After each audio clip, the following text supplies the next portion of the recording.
안녕하세요. 다운수학의 김대훈입니다. 오늘은 이제 진명여고 1학년 학생들 수학시험이 끝이 났죠. 수학시험이 끝이 났는데 아마 생각보다 좋은 점수를 받기는 힘들었을 거예요. 근데 사실 난이도적인 측면으로 살펴보자면 이때까지 사실 1학년 1학기 중간고사를 되게 쉽게 출제하는 편이었거든요. 진명여고는. 근데 작년을 기준으로 작년에는 평소보다 난이도가 꽤 올라갔었고 이번에도 사실 이때까지 나오던 중간고사에 비하면 어려웠던 건 맞아요. 어려웠던 건 맞는데 절대적으로 살펴보면 작년에 비해서는 난이도가 그래도 낮았었기 때문에 학생들은 좋은 점수를 기대를 아마 했을 거예요. 풀면서 막 엄청 어렵다라는 느낌을 받을 시험지는 아니긴 했거든요. 학생들 입장에서는 한 문제의 난이도만 따져보면. 근데 분명히 좋은 점수를 받긴 힘들었을 것 같아요. 그 이유가 뭔지 좀 자세히 분석을 해봐야 기말고사 대비하는 데 도움이 되겠죠. 그래서 먼저 중간고사의 문항 분석을 조금 자세히 해볼 거예요. 문항 분석을 해보고 연계 내용도 한번 살펴보고 이제 이런 특징들 때문에 아마 좋은 점수를 받기가 힘들었을 테니까 이런 것들을 보완해서 기말 대비는 어떻게 해야 하는지에 대해서까지 한번 소개를 해드리도록 하겠습니다. 오늘 영상으로 이제 학부모님들과 학생들에게 많은 도움을 좀 드리고 싶어요. 그래서 준비를 한번 해봤으니까 잘 들어주시면 감사하겠습니다. 자, 먼저 시험지의 구성적인 측면을 살펴볼 거예요. 사실 이때까지 시험하고 구성적인 측면은 크게 바뀐 건 없죠. 객관식 16문제, 단답형 6문제, 서술형이 아니죠. 진명여고는 단답형 6문제가 나왔다는 점 똑같았고 단답형의 배점이 4점, 4점, 5점, 5점, 6점, 6점으로 총 30점이 나왔다는 것도 똑같았고요. 그리고 킬러 문제를 할 수 있는 문제, 객관식 제일 마지막 문제, 그리고 단답형 제일 뒤에 2문제, 이렇게 3문제 정도를 킬러라고 분류할 수 있는데 그 중에서 모의고사 변형이 꼭 한 문제는 들어있었다 라는 게 이때까지의 특징이었거든요. 진명여고 수학시험에. 이번에도 마찬가지로 모의고사 변형 킬러가 출제됐다. 얘는 이따 뒤에서 직접 문제를 보여드리면서 설명을 할 건데 작년이랑 이때까지랑 비교했을 때 조금 달라진 부분이 있긴 하거든요. 그 부분은 이따 문제 보면서 설명을 해드릴게요. 그리고 사실 제일 큰 특징이 진명여고 수학시험에 시험 시간이 부족할 수밖에 없다라는 점이에요. 이거는 시간이 50분밖에 안 되죠. 근데 문제 수는 22문제예요. 물론 서술형이 없긴 하지만 단답형 문제가 6문제나 된단 말이에요. 객관식이 아니고 단답형 문제가. 그래서 학생들이 50분 동안 이 22문제를 전부 다 건드리기는 아마 되게 힘들 거예요. 그래서 사실 매 시험마다 100점이 거의 안 나오는 이유도 절대적인 난이도가 어려워서가 아니고 실제로 진명여고 수학시험에서 100점은 거의 안 나온다고 보셔도 되거든요. 그 이유가 절대적인 난이도 때문이 아니라 시간이 부족하기 때문이에요.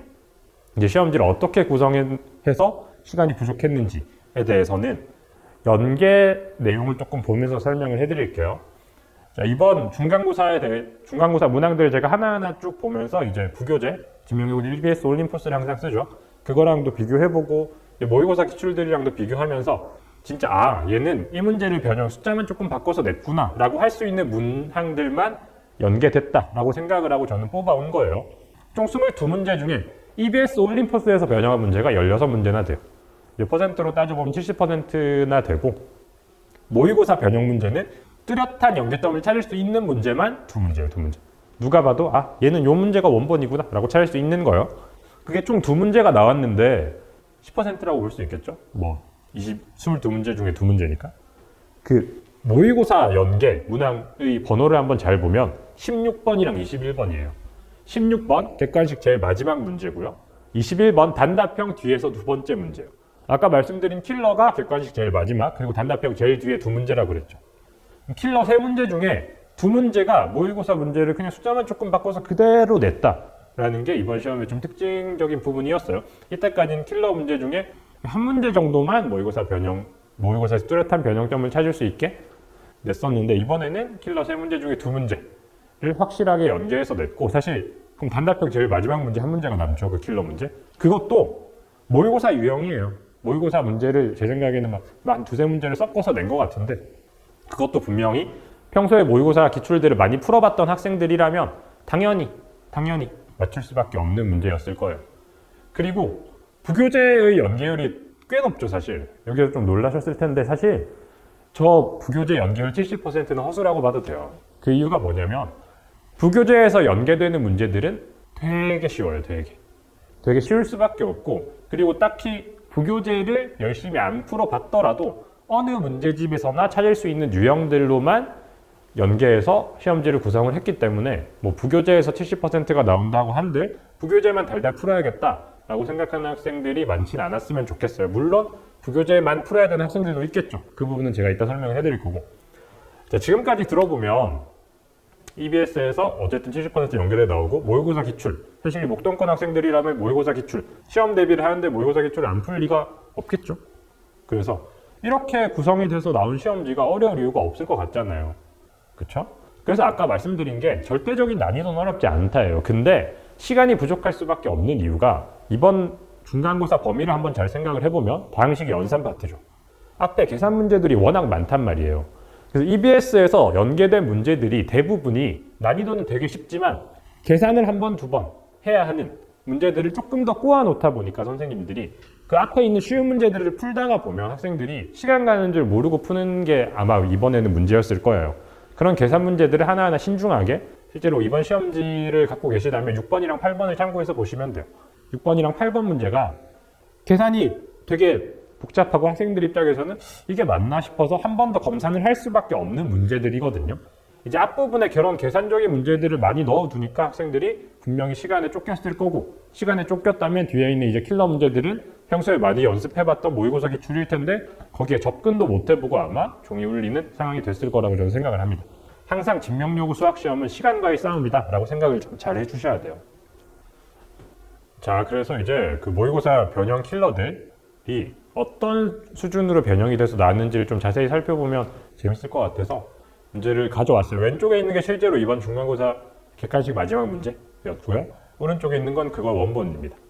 작년 9일 9월 모의고사의 30번, 모의고사에서도 당연히 킬러였죠. 한번 잘 보면 문제 상황이 똑같아요. 물어보고 있는 것도 비슷하고 문제 상황 똑같고 숫자만 조금 바꿔놨고 식을 조금 바꿔놨고 2차 함수 문제. 그래서 이 오른쪽에 있는 원본 문제를 분명히 풀어본 학생이라면 다시 갈게요. 여기부터. 자, 그래서 이제 모의고사 변형 킬러들을 한번 원본과 비교를 해보면서 얼만큼 변형이 되었는지, 원본을 풀었다면 분명히 풀 수 있었던 문제였는지를 확인을 시켜드리고자 제가 직접 이렇게 문제들을 따왔어요. 왼쪽에 있는 게 실제 이번 중간고사 시험 문제고 오른쪽에 있는 게 그 문제의 원본 문제입니다. 왼쪽에 있는 거는 이번에는 객관식 제일 마지막 문제, 이번 시험지 킬러 문제였고 오른쪽에 있는 게 그 원본이에요. 작년 9일 9월 모의고사에 30번이라네요. 그 모의고사에서도 킬러였던 문제겠죠. 당연히 30번이면. 한번 잘 비교를 해보시면 문제 상황이 똑같아요. 물어보고 있는 것도 비슷하고 뭐 2차 함수라는 점도 똑같고 그래서 오른쪽에 있는 시험 문제 원본 문제를 분명히 풀어본 학생이라면 그 풀이법을 그대로 기억해서 왼쪽에 있는 문제도 당연히 풀었을 거라고 저는 생각을 하고 그 다음 단답형 두 문제 중에서도 한 문제는 이제 누가 봐도 변형 문제 이 문제를 변형했구나 라고 생각할 수 있다고 말씀드렸죠. 그게 21번 문제였는데 얘도 오른쪽에 있는 게 원본 문제입니다. 마찬가지로 작년 9월 모의고사의 20번 문제네요. 지금은. 그래서 이제 잘 보시면 아시겠지만 문제 상황이 똑같죠. 지금도 묶고 있는 것도 똑같고 이제 식만 조금 바꿔놨고 분명히 원본 문제를 풀어본 학생이라면 당연히 그 풀이법을 기억해서 왼쪽에 있는 실제 시험 문제도 풀었을 거라고 생각을 하는데 그래서 이 모의고사 기출 문제들을 언제 푸는지도 되게 중요하다고 저는 생각을 하거든요. 저는 실제로 수업을 어떻게 구성을 하냐면 쭉 이제 시험 범위 따라서 진도를 나가다가 항상 시험 직전, 마지막 종강 직전 즈음이 되면 저는 모의고사 기출 문제들을 꼭 풀려요. 왜냐하면 모의고사 기출 문제에서 진명요구는 특히 쉬운 문제가 변형돼서 나올 리는 없거든요. 쉬운 문제가 변형돼서 나온다 한들 그건 원본 문제를 몰라도 충분히 풀 수 있는 학생들일 거고 모의고사 변형에서 나온 문제들은 어려운 문제들일 거고 어려운 문제들일수록 풀이법이 조금 특이하고 복잡할 테니까 그거를 막 초반에 설명을 해봤자 애들 금방 까먹어요. 복습을 아무리 열심히 한다는데 시험 직전에 복습을 할 텐데 그때 풀면 어차피 뭐 새로운 문제처럼 느껴질 거고 그래서 저는 항상 시험 직전에 모의고사 기출들을 풀거든요. 이번에도 제가 모의고사 애들한테 풀렸던 모의고사 기출 문제를 제가 직접 만든 책이 있는데 한 3, 40문제로 구성한 그 문제집 안에 이번 요 20번이랑 30번 모의고사 원본 문제 두 문제 다 들어있었어요. 그래서 아마 제 수업을 들었던 학생들이라면 아 이거 수업 시간 저 직전 시간에 했던 건데 라고 아마 기억을 해서 시험 시간에도 당황을 하지 않고 풀이법을 바로 떠올릴 수 있었을 거다 라고 저는 생각을 합니다. 실제로 그렇게 해서 맞춘 학생들도 많고요. 이런 모의고사 문제들이 킬러로만 등장을 했다라는 게 다시 한번 말씀드리지만 이번 중간고사에 조금 특이하다라고 할 수 있는 점이었어요. 이때까지는 모의고사 변형 문제가 나오긴 하는데 한 문제 정도만 킬러고 이제 한 문제 정도는 킬러도 아니고 준킬러보다도 난이도가 살짝 떨어지는 그런 유형의 문제였는데 이번 중간고사에서는 킬러로만 두 문제가 나왔다라는 점 알아주시면 좋을 것 같아요. 자, 그래서 이제 이런 것들 바탕으로 중간고사에 대한 분석을 이제 총평을 해보자면 크게 세 가지 특징으로 볼 수 있어요. 학생들이 알아야 할 올림포스 연계 문제들은 난이도가 되게 낮아요. 그래서 굳이 잘하는 학생들이라면 올림포스 부교재, EBS 올림포스 부교재를 안 풀어봤어도 충분히 맞출 수 있는 문제들이다. 그리고 난이도가 낮은 대신에 계산이 조금 복잡한 문제들로 구성을 했다. 실수를 하면 절대 안 됐다라는 점. 그리고 두 번째, 고난도 문제들, 그러니까 킬러라고 볼 수 있는 문제들은 대부분 모의고사 변형을 해서 낸 문제예요. 실제로 단답형 제일 마지막 문제도 이제 모의고사 문제 한 두세 문제를 섞어서 냈던 유형이라고 아까 말씀을 드렸죠. 그래서 난이도가 낮은 문제들은 부교재에서, 난이도가 높은 문제들은 모의고사에서 나오는 게 진명요구의 특징이에요. 이때까지도 그랬고 아마 앞으로도 이런 큰 기조는 안 변할 거라고 저는 생각을 합니다. 그래서 학생들이 선택을 잘 해야 돼요. 제가 실제로 학생들한테 제일 많이 해주는 얘기가 이 세 번째 줄이거든요. 그러니까 전략적으로 너희가 선택을 잘 해야 한다. 충분히 실력이 있는 친구들이라면 EBS 올림포스 부교재를 푸는데 집중을 하기보다는 당연히 모의고사 기출들을 풀면서 좀 더 높은 등급, 1등급까지 노려야 되는 게 맞고 이제 그런 모의고사 기출들을 풀기가 아직은 좀 버겁고 평소에 시험을 칠 때 이제 계산 실수도 좀 잦고 시간이 많이 부족한 친구들이라면 차라리 EBS 부교재, 올림포스, EBS 올림포스에 집중을 하면서 거기에서 나오는 문제만 70%라고 제가 말씀을 드렸잖아요. 그런 문제들만 다 맞아도 분명히 기대보다는 좋은 성적을 받을 수 있다라고 저는 항상 애들한테 강조를 해요. 근데 그런 전략적으로 선택을 잘 하려면 사실 이제 기말고사 대비 파트로 조금 넘어가 보면 전략적으로 선택을 잘 하려면 내가 어떤 수준인지 잘 알아야겠죠. 어떤 수준인지 잘 아는 게 비단 실력뿐만을 얘기하는 게 아니고 실제로 진명요구의 시험지를 풀었을 때 어디에서 내가 어려움을 봉착하는지를 잘 판단을 해야 돼요. 받아들여야 되고 그걸. 근데 그러려면 평소에 실제로 시험을 여러 번 쳐보는 게 당연히 중요하겠죠. 근데 진명요구는 다른 학교에 내신 문제들하고는 분명히 차이점이 조금은 있는 학교이기 때문에 실제로 진명요구 유형에 맞춘 시험지를 풀어보는 게 되게 중요하거든요. 그래서 이제 기말 대비를 위해서 저는 수업을 어떻게 진행을 할 거냐면 이제 수업 시작 전에 저는 항상 시험을 치고 시작을 할 거예요. 중간고사 대비 때도 그랬고요. 이번에도 그럴 거고 시험을 항상 치고 시작을 할 건데 그 시험지가 아까 말씀드렸다시피 진명요구 유형에 맞춘 시험지로 제가 직접 구성을 해와서 학생들한테 치고 이제 그걸 오답하고 집에 갈 수 있게끔 진행을 하고 있어요.